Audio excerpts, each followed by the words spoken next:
Hello student, कैसे हैं आप लोग। उम्मीद करते हैं बढ़िया होंगे और ज़बरदस्त तरीके से अपनी तैयारी कर रहे होंगे। जिस तरीके से जैसे कि पता है कि हमारी यूपी बोर्ड चल रही है और हमारा हिंदी का पेपर हो चुका है 22 तारीख को और आज तारीख हो गई है 25 मतलब 25। अब आगे अगला जो पेपर है वो 29 तारीख को है और 29 तारीख के बाद में फिर जो पेपर आने वाले हैं उनमें 1 या 2 दिन का ही डिफरेंस है। तो आगे क्या स्ट्रेटजी होनी चाहिए कि क्या केवल हम हिंदी गणित ही पढ़ते रहें, दूसरे सब्जेक्ट भी देखें। इसको लेकर जो है आज वीडियो लेकर आया हूँ और इस वीडियो को देखने के बाद में जो भी आपके डाउट हैं वो क्लियर होने की मतलब ये संभावना है कि जितने भी आपके डाउट होंगे वो क्लियर हो जाएंगे। ठीक है, चलिए देखते हैं। सबसे पहले तो आपको पता है कि 29 फरवरी को जो पेपर है हमारा, अब वो कौन सा है, मैथ। जो लोग मैथ लिए होंगे उनका मैथ का होगा, बाकी जो बायो के छात्र हैं उनका बायोलॉजी का पेपर होगा, जीव विज्ञान का पेपर होगा। उसके बाद में जो पेपर है हमारा वो कब है, आज जो तारीख हो चुकी है वो हो चुकी है 25 तारीख। ठीक है, और 25 तारीख से 29 तारीख के बीच में कितने दिन हैं, अभी 4 दिन है। ठीक है, और फिर देखा जाए 29 से 2 के बीच में सिर्फ 1 दिन का डिफरेंस है। वैसे ही 2 और 4 के बीच में सिर्फ 1 दिन है और 4 से 7 के बीच में 2 दिन है। ठीक है, यानी देखा जाए तो अगर आप जो है सिर्फ अभी तक केवल और केवल मैथ और बायोलॉजी पे ही फोकस करते रहेंगे तो फिर अगला जो पेपर है हमारा जैसे होने के बाद में सिर्फ हमारे पास 1 दिन बचेगा और उस 1 दिन में पूरी इंग्लिश को कवर नहीं किया जा सकता है ना। इंग्लिश में कई सारी चीज़ें होती हैं। आप जैसे इंग्लिश की अगर हम बात करें तो ऐसे हो गया है ना, और ऐसे के बाद में तुम्हारा एप्लीकेशन हो गया। ओके, एप्लीकेशन हो गया और उसके बाद अनसीन पैसेज हो गया, अनसीन पैसेज हो गया। ठीक है, तो ये जो है हमारे पास टॉपिक, इनको रिवाइज करने में मतलब ये बहुत महत्वपूर्ण भूमिका निभाएंगे। अब आपको करना क्या है, मेरी बात को ध्यान से सुनिएगा सभी लोग। आपको जो है ये नहीं करना है कि केवल और केवल हम मैथ पे फोकस करें और केवल या अगर बायोलॉजी है तो बायोलॉजी पर फोकस करें, बाकी इन पेपर को नहीं। क्योंकि बच्चा ध्यान से देखो, आपके पास सिर्फ 1 दिन बचता है। अब उस 1 दिन में अगर जैसे मान लीजिए आपने यही करते रहे और फिर चूँकि 4 उसके बाद 1 दिन का है, और फिजिक्स तो आप जानते ही हो है ना। फिजिक्स में आप देखो तो आपके पास देखो थ्योरी भी है ना। थ्योरी के साथ ही साथ में आपके पास डेरिवेशन भी है और डेरिवेशन करोगे, डेरिवेशन के साथ में क्या है बच्चा, न्यूमेरिकल भी है ना। तो अकेले अगर देखा जाए तो केवल और केवल अगर 1 दिन के भरोसे बैठे रह जाओगे तो दिक्कत आएगी। आपको करना है कि बस लगातार डेली जो है डेली रिवाइज करना है। डेली रिवाइज, नई चीज़ अब कुछ भी नहीं पढ़ना है, ध्यान रखें इस बात को। डेली और डेली आपको क्या करना है, रिवाइज करना है, चीज़ों को पढ़ना है, समझना है और बस। और फिजिक्स के लिए मैं तुम्हें बताऊं, फिजिक्स के लिए क्या करो, डेली प्रतिदिन जो है 4 से 5 डेरिवेशन ले लो।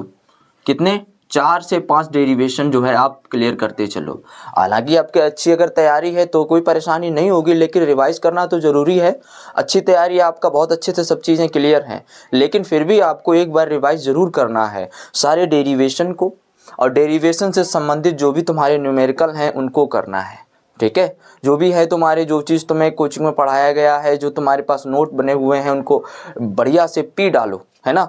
यानी जितने भी चैप्टर हैं, अगर फिजिक्स की अगर हम बात करें तो फर्स्ट पेपर में हमारे पास 11 चैप्टर हैं और बचे हुए में 14 चैप्टर हैं। तो एक टारगेट बना लो कि 5 दिन में जो है हमको धीरे धीरे, ज़्यादा नहीं, हमको जो है डेली जो है फिजिक्स पे कम से कम 2 घंटे देना ही देना है ना। डेली 2 घंटे आपको फिजिक्स पे देना है और डेली आपको 2 घंटे जो है किस पे देना है, इंग्लिश पे देना है। डेली 2 घंटे, है ना, इस पे भी 2 घंटे देना है डेली।